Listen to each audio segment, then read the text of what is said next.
مباراة الأهلي والترجي التونسي في ذهاب نصف نهائي دوري أبطال إفريقيا لعام 2022-2023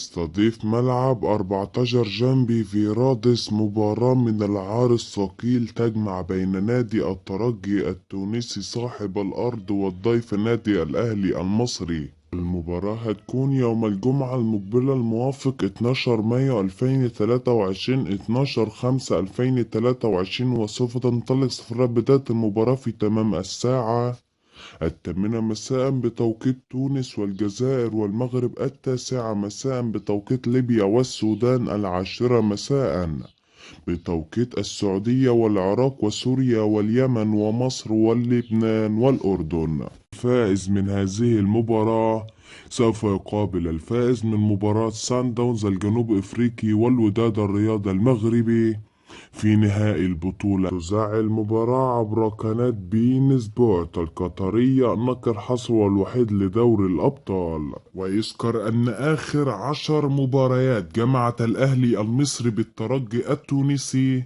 فاز النادي الأهلي في 7 مباريات وتعادلوا في مباراتين بينما فاز الترجي في مباراة واحدة فقط.